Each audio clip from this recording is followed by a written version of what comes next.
الحمد لله، شكر لله، والثناء لله، والصلاة والسلام على رسول الله. الحمد لله حمدا يوافي نعمه ويكافي مزيده. أما بعد، ولا ليال ما أنت وحسوق قاضن إن شاء الله تعالى عدوياشا عدلا هاي وقفكوا لي هاي بن آدم كعدوياشو لي وأفر عدو ugu horeeyo waa naftaada. cadowga ugu horeeyo waa naftaada. suuratu yuusuf ilaahay subxaanahu wa tacaala wuxuu ku dhahay ina nafsa la ammaaratun bisuu, markii uu ka qisoonayo qisadii nebi yuusuf. nafta xumaha ayay ku faraysaa. marka naftaada adigu oo kugu jirto waa cadowga koowaad waa naftaada waa inaad kala dagaalamtid waxyaabaha ay kuu sheegayso ay kugu sheekeynayso.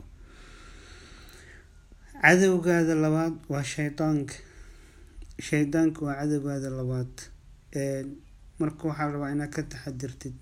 ina ashaytaana caduwun lakum fatakhiduuhu caduwan ayuu dhahay ilaahi subxaanahu watacaala. wuxuu kaloo dhahay ilaahi subxaanahu watacaala inahu yaraakum huwa wa qabiiluhu min xaysu laa tarawnahum. shaydaanka iyo acwaantiisa iyo qabiilkiisa waa jinka, meel aadan adigu arkinay kaa arkaan. marka waa inaad ka taxadirtid. hadda ka hor waxaa la dhahay nin baa shaydaanka difaacay oo waxaa la warnay shaydaan waa cadowgaada ka digtoono oo yiraahdo shaydaan waxba nagama hadleen annaga qaladka iska leh. marka ibliis waxaa la yiri ninkii riyada ugu imaado dhaaniyo wax badan aad difaacdo waxaan rabaa inaan ku abaalmariyo. markaas wuxuu yiraahday waxaan rabaa inaan cimrada ku geeyo waana ku riyoonayaa sax ma ahan. markaas wala dhabarkayga rabaa inaan cimrada kugu geeyo. wala yaa wuxuu dhaawar ibliis sidee dhabarka cimrada igu geynay soo baxo dhaana ku geynay. markuu meel dhaxsi maray ninkii waxa la saxara qabatay. wuxuu yiraahday ibliis waxaan rabaa inaan saxaroodo dhig. wuxuu yiraahday may aniga martii tahay ma ku dhigay wuxuu dhahay bartaada ku saxaro. wuxuu dhahay see wuxuu jiraan ibliis mayo dhahay saxaro ana martii tahay. ninkan sariirtiisu jiifaa sariirtiisu ku saxaroodo fancuud billah. marka shaydaanka uu difaacay dhibkaas kala kulmay. marka shaydaan mar walba cadowgaada waa inaad ka taxadirtaa. cadowgaada saddexaad waa adduunyada. ilaahay subxaanahu wa tacaala wuxuu dhahay falaa taghurrannakum alxayaatu addunya. adduunyada nolosheeda dhowyeysan idin kadin. adduunyada waa halis ayay leedahay. qofka waa inuu ka taxadiraa adduunyada iyo nolosheeda. ilaahay subxaanahu wa tacaala nolosha uu kugu nimceeyey si walba ay tahay waa inaad ku qanacsanaatid oo alxamdulillah aad dhahdid. adduunyada iyo damaceeda naftaada marnaba uusan gelin. waxaa ku ogaanaysaa qofka adduunka ilaahay ugu nimceeyey oo aad isleedahay maasha allah qofkan adduunyada wax walba ilaahay ku siiyey ogaaw wuu kaa dhibaato badan yahay.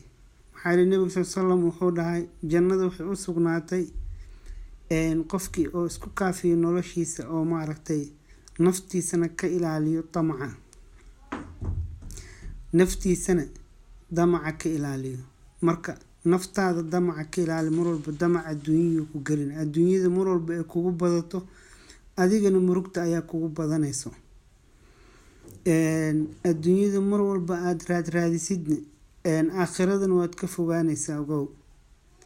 cadowga afaraad waa hawadaada. hawada waxaa la yiraahdaa qofka rabitaankiisa. rabitaankaada haddaad iska raacdid ayadana waa musiibo aad iyo aad u weyn. musiibo akbar musiibo waaye. musiibooyinka ugu waaweyn waaye. maxaa la nabiga sallallahu alayhi wasallam markii la weydiiyey dadka yaa ugu caqli badan. xadiiskan waa xadiis aad iyo aad u cajiib oo imaam tirmidhi warinayo. wuxuu yiraahday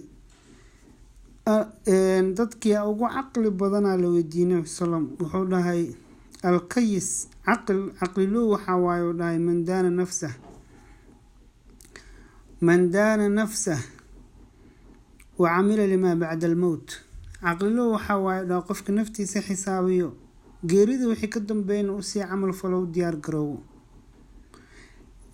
meesha u socono waa qaybta labaad xadiiska nabiga sallallahu alayhi wasallam wuxuu dhahay doqonkana waxa waayo dhahay alcaajis doqonka waxa waayo dhahay man ittabaca nafsahu hawaaha qofka naftiisa hawadeeda raacsiiyo waxay jeceshahay rabitaankiisa iska raaco naftaada wax allaale wixii xaaraamta heesaha la dhageysanayo munkarka balaayada shar oo dhan ay kula rabtaa hawadaada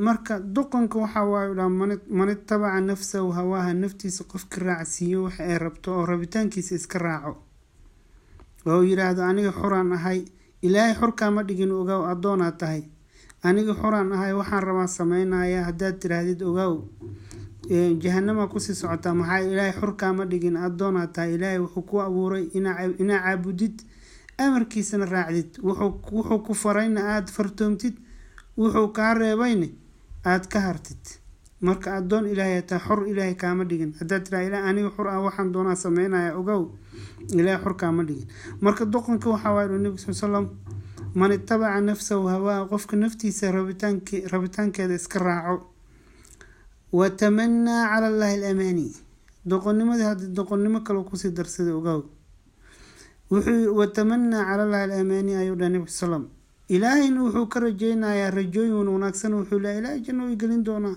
waa qafuur raxiim shadiidul ciqaab noo ilaahay ogaw ilaahay qafuur raxiim wuu yahay waa run laakiin shadiidul ciqaab wuu yahay ayadana xasuusnaaw marka shimbirka waxay dhahan culimadu wuxuu ku duulaa laba garbood ku duulaa hadaad kaliya oo tiraahdo ilaahay waa qafuur raxiim nacam waxa taa shimbir hal garab ku duulaayo ma mustaxiil waa shimbirka hal garab kuma duuli karo marka waa ina dhinaca kalena aad ka fikirtid ilaahay waa shadiidul ciqaab labadaas markaas waxaad irsatid markaas ayaa adoon wanaagsan noqonaysa marka ilaahay naxariistiisa rajo waa fiican tahay laakiin ciqaabtiisana ka baq marka ilaahay subxaanahu wa tacaala aayad cajiib ugu hadlaa jirto nafta rabitaanka oo laga reebayo ilaahay subxaanahu wa tacaala wuxuu dhahay wa amaa man khaafa maqaama rabbi qofki ilaahay ka cabsado meeshii loogu talagalo oo ilaahay la rabo in looga baqo oo macaasida iyo balaayada iyo munkarka ilaahay uga baqo wanaha nafsa can ilhawa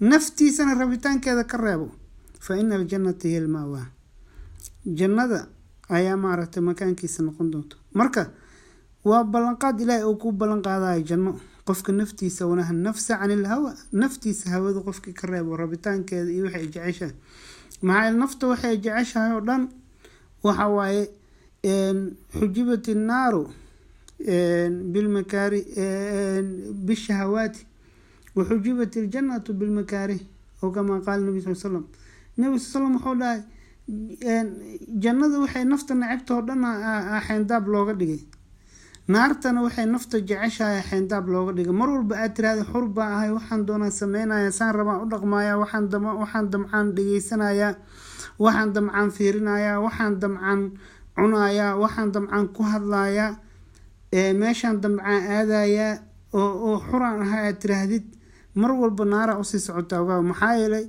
naarta xeyndaabkeeda guranaysaa maxaa nafta rabitaankeeda hadaa raacdid adigana naarta xeyndaabkeeda ayaad maaragtay mar walba usii dhawaanaysaa marka naftaada inaa rabitaankeeda ka reebtid ilaahay wuxuuna fara naftaa inaa maaragtay waxay jeceshahay ka reebtid maxaa nafta waxay jeceshahay waa wixii aan naar ku tagi lahayd fanacuudu billaah wa amaa man khaafa maqaama rabbih wanaha nafsa can ilhawa fa ina aljannata hiya alma'wa ayuu dhahay ilaahay subxana watacaala qofka naftiisa ka reebo wax ay doonayso maxay naftu waxay doonaysaa inay xur noqoto xurna ilaahay kaama dhigin adoonata adoon ilaahay iska leeyahay adduunka waxa lagu abuuray ina wuxuu ilaahay ku farana aad fartoomtid wuxuu ilaahay ka reebana aad ka hartid marka walaalayaal insha Allah taala afartan shay hadii aad ku dhaqamtid waa guuleysanaysaa guul weyn ayaana gaaraysaa adduunya aakhiraba ka gaaraysaa naftaada